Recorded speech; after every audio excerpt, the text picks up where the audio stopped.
día, ¿cómo andan? ¿Cómo andan todos? Buenos días, buenas tardes, buenas noches, de donde estés mirando esto nuevamente. Somos Micelio, yo soy Agus Morlachi.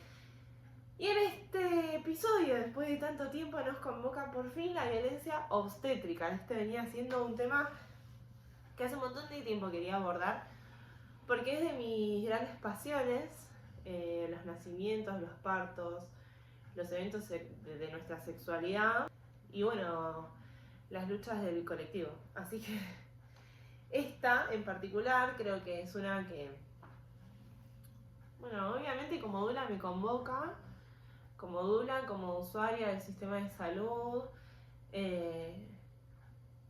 Yo, en mi historia personal, yo tuve a mi primera hija en una institución, a mi segundo hijo en un parto planificado en domicilio. Y toda esa decisión fue un viaje que me fue llevando a través de revisar la historia de mi primer parto, revisar la historia de mi propio nacimiento y poder ubicarme dentro de este sistema, ubicarme a mí, mis singularidades, mis deseos, mi historia y lo que yo quería hacer con mi segunda gestación. Así que bueno, no planeaba hablar de mi historia personal, pero bueno, quizás este episodio sea un poco más personal que los anteriores. Mi idea era empezar definiendo un poco la violencia obstétrica. La violencia obstétrica es una violencia sexual y de género que se ejerce sobre el cuerpo de las mujeres o personas gestantes. En el ámbito sanitario, ¿no? En el contexto de la obstetricia.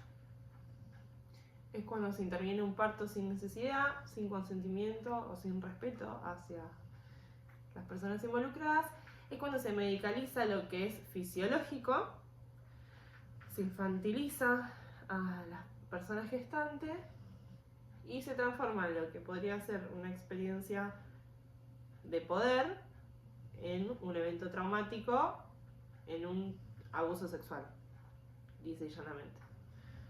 Y es fuerte hablarlo así, y yo recuerdo que las primeras veces que escuché hablar de la violencia obstétrica como una violencia sexual me impactó, pero no hay que ser muy inteligente para darse cuenta, ¿no? Estamos hablando de nuestras conchas, de nuestros procesos reproductivos, de nuestros úteros, de nuestras vaginas, de nuestros fluidos, de nuestros deseos, de nuestro goce, de nuestro placer, del fruto de nuestra sexualidad. Y así de fría como suena la violencia obstétrica y distante, está mucho más cerca de lo que creemos.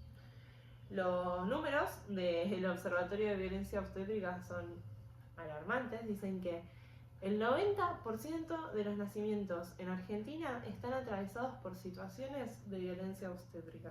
90% es una banda. El 90% es lo que a mí, es todos. Es todos. Porque uno de cada 10 que no. Es una locura el 90%. Dice también que el 60% de las mujeres encuestadas reportan haber experimentado una mala atención ginecológica o obstétrica, incluyendo maltrato verbal, físico y psicológico, negación de derechos y falta de información.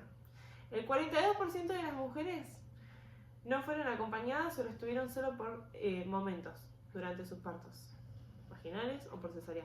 42,2% no estuvieron acompañados. Es casi la mitad de los partos de las mujeres solas, en un momento de tanta vulnerabilidad, en un momento tan íntimo y sagrado como el nacimiento de nuestros hijos. Y estamos solas, con miedo, aisladas, siendo maltratadas. El 28,9% de las encuestadas afirmó haberse negado a ciertas prácticas médicas que sin embargo fueron realizadas por el personal de salud. O sea, el casi 30% dijo que se negó a algo, que dijo, no, yo no quiero que eso me lo metan en el cuerpo, me hagan eso en mi cuerpo, y se lo hicieron igual.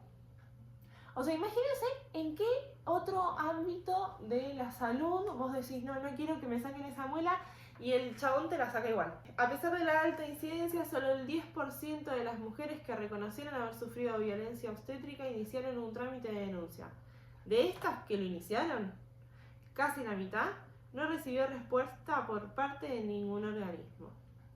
O sea, lo complejo que es ver la violencia, porque lo que tiene la violencia obstétrica es que está súper naturalizada y uno viene de muchos años de un sistema de salud que adormece los cuerpos, que los medicaliza y que los trata como por partes, ¿no? El de la cabeza, el de las emociones, el psicólogo de las emociones, el cardiólogo del corazón y el podólogo del pie, pero no hay una visión integral entre los distintos aspectos de la persona. Recién ahora empieza a haber como una lectura, pero muy nuevo, les digo, muy nuevo. 5 años, 10 años.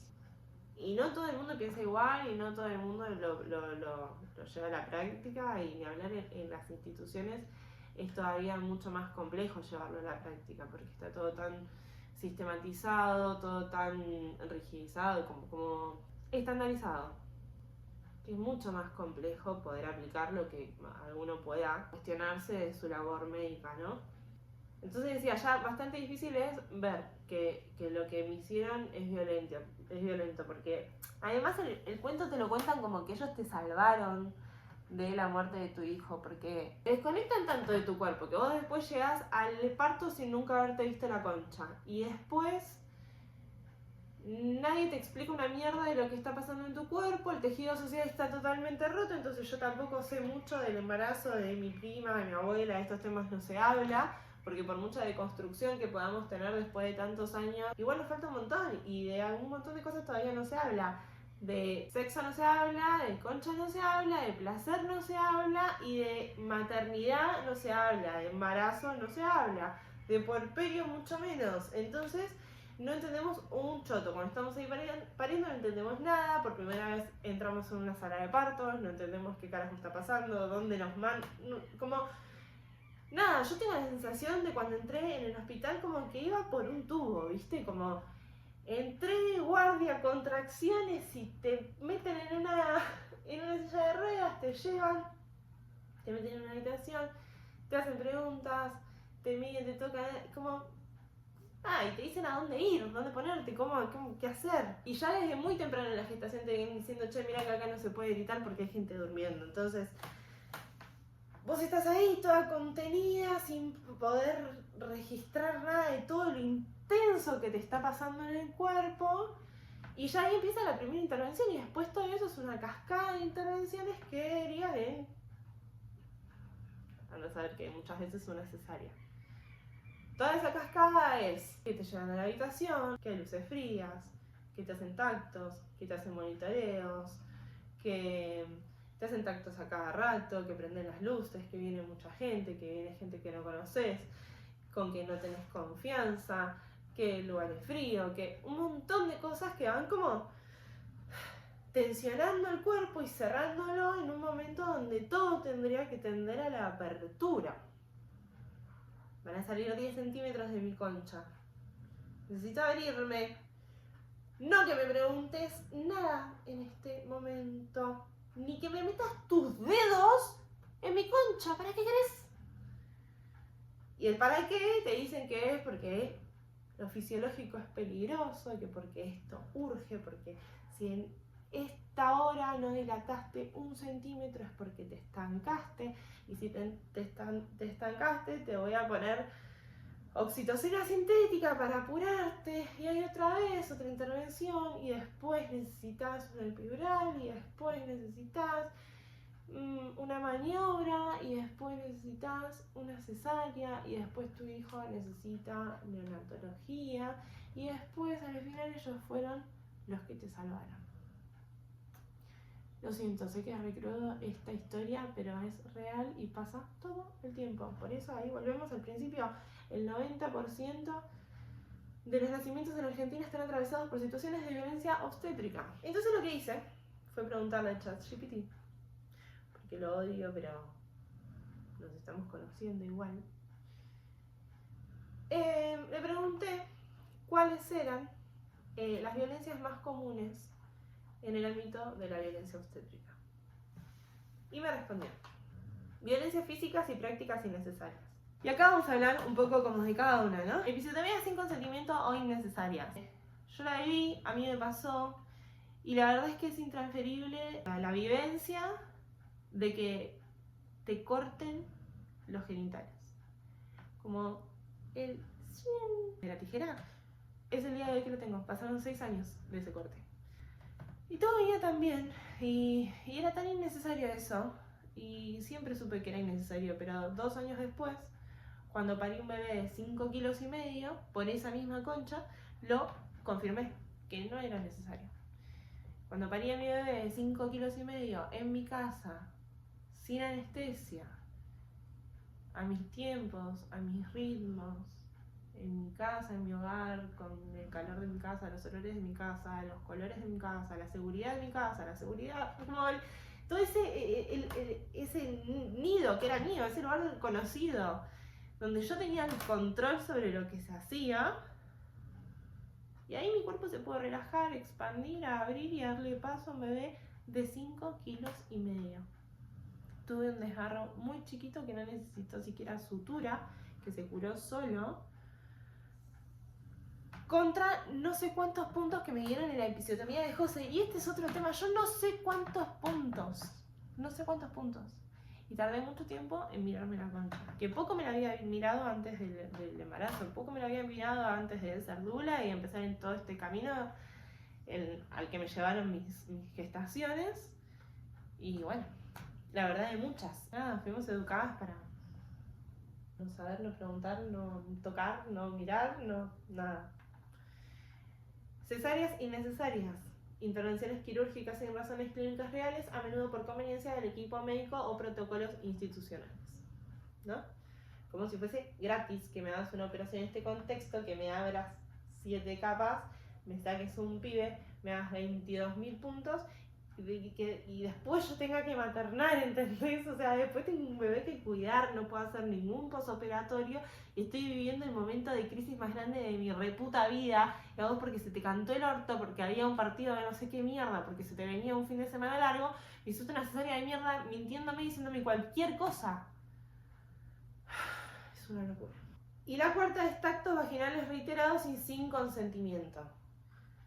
Exámenes invasivos hechos por varias personas o sin explicación. Imagínate que en el medio de ese momento de tanto estrés, tanta confusión, tanto miedo, tanta incertidumbre, es una locura estar pariendo y tanto dolor, ¿no? Como es muy intenso. Imagínate que te estén metiendo 2 dedos en la concha, en seco, ahí, como... No son tus dedos, o sea, son dedos de personas que no conoces y personas distintas a cada rato, porque por ahí vienen practicantes o cambié de guardia o es la enfermera y después viene el médico y van y meten y sacan y miden y tocan y a vos te piden que te acuestes cuando por ahí no podés ni siquiera estar acostada porque necesitas otra posición. Bueno, después viene las violencias psicológicas y simbólicas. La primera es deshumanización o trato infantilizante. Llamar a la persona por apodos como mamita, que es muy común. No mirarla ni explicarle lo que sucede. Y chicos, yo creo que las personas que nunca vivieron un parto, esto les puede parecer una exageración o como que algo que no pasa muy seguido, pero puedo jurarles que esto es muy, muy común. Muy común que no te expliquen lo que te están haciendo, que no sepas que te están poniendo en el suelo. Yo no tengo idea qué me pusieron. No, nadie me dijo nada, ¿eh? O sea, yo sabía que me tenían que poner una vía por protocolo porque eso me lo habían explicado, me la pusieron y me enchufaron algo y no me dijeron qué era lo que me estaban poniendo. Ni idea.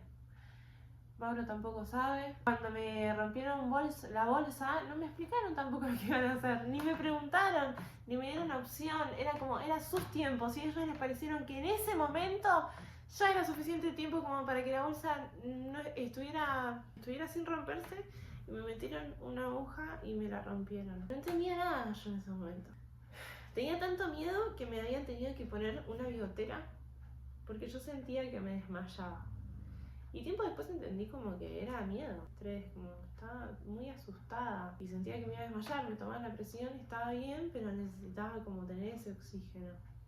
Y que insisto, que no es que el parto per se es así, entonces uno necesita tener un oxígeno a mano, que igual los partos domiciliarios también los tienen, pero yo después no necesité nada de todo eso.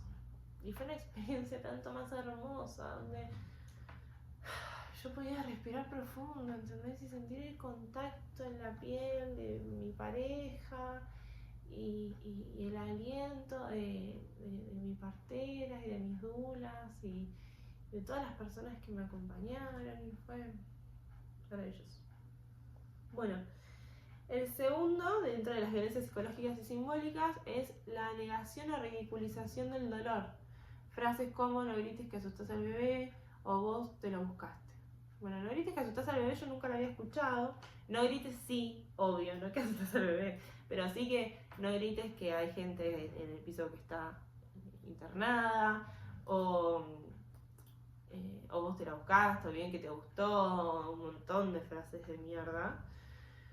O no es para tanto, como bueno, nos dicen desde la menstruación, ¿no? Entonces digo, por eso es tan complejo después ver que esto no está bien, porque lo venimos permitiendo desde las consultas ginecológicas.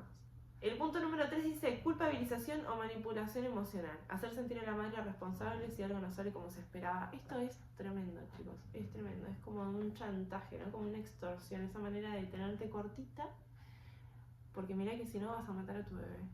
Tu bebé se va a morir y va a ser tu culpa. Es tremendo, o sea, imagínate el daño psicológico que eso conlleva. Y después cuando te estás recuperando de todo ese daño psicológico, de toda esa violencia que acabas de vivir, medio como que tenés que disociar y seguir porque tenés un bebé a quien atender. Y un poco tus necesidades, salvo que tengas una buena tribu que sostenga, y a veces ni siquiera pasan absolutamente a último plano. Y la cuarta dice imposición de decisiones. No informar o no permitir elegir sobre el plan de parto, posición para parir, uso de analgésicos, etc. Esto que yo les contaba y que a mí me pasó con romperme la bolsa o hacerme una episiotomía. A mí nadie me preguntó si yo quería todos esos procedimientos dentro de mi cuerpo. Y nunca pude elegir y nunca supe que había otras opciones. Y las hay. Pasa que actúan como si no las hubiera, como que, bueno, nada, ellos saben lo que están haciendo y si toman esas decisiones porque es la mejor y punto. Bueno, después otra de las categorías que me hizo ChatGPT fueron violencias institucionales. La negación del acompañamiento, claro, que no te dejan en la institución, que entre tu pareja, por ejemplo, estás sola, mucho más vulnerable, pueden hacer cualquier cosa, como vos, imagínate, estás pariendo fuera de vos. ¿Qué más? Separaciones innecesarias entre el bebé y la mamá, el retiro del bebé por rutinas hospitalarias sin motivos clínicos que lo justifiquen, es muy común. Sí, a mí me habían dicho que no me iba a separar de José. Yo siempre lo cuento y hay gente que lo minimiza porque me dicen fueron 2 segundos nada más. Pero para mí esos 2 segundos fueron muy valiosos, muy valiosos.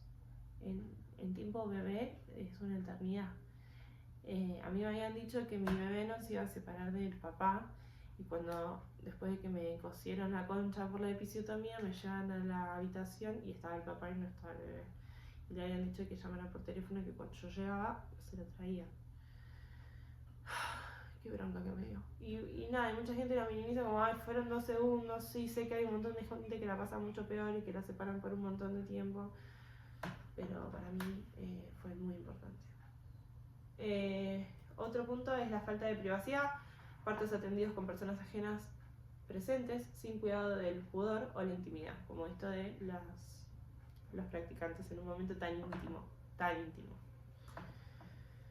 Después, la última es la falta de continuidad en la atención, cambios constantes en el equipo de salud sin generar vínculo o confianza. Ya mira, esa como que viste queda en último plano, ¿no? Pero sí, es muy importante, porque como decíamos recién, estamos hablando de un tema muy sensible, ¿no? Como de la sexualidad, es un tema incluso muy tabú y que además tengamos en cuenta que un gran porcentaje de mujeres han sido víctimas de abusos sexuales y llegar a momentos como un parto puede ser muy movilizante y no tener en cuenta esas cuestiones como para decidir hacer una clase abierta con mi concha es muy grave. Bueno, ¿qué más? La última jerarquización que me hizo fueron las violencias estructurales y las desigualdades. Hay una mayor exposición a violencia obstétrica en mujeres indígenas, afrodescendientes, migrantes o en situación de vulnerabilidad social. Discriminación hacia personas LGBTIQ+, gestantes. Y claro, porque si encima que vivimos todo esto, imagínate tener que atender a un varón trans gestante, ¿no? Una persona queer, no binaria.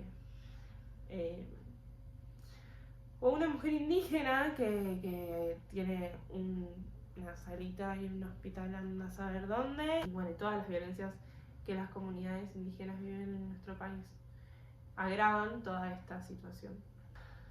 Así que bueno, hasta acá el episodio del día de hoy. Quiero que me escriban, que me cuenten qué les pareció, qué opinan, qué piensan,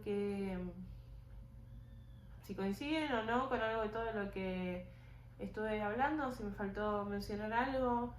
Les espero por Instagram. Mi Instagram es @agusmorlachi. Gracias por escuchar. Les amo.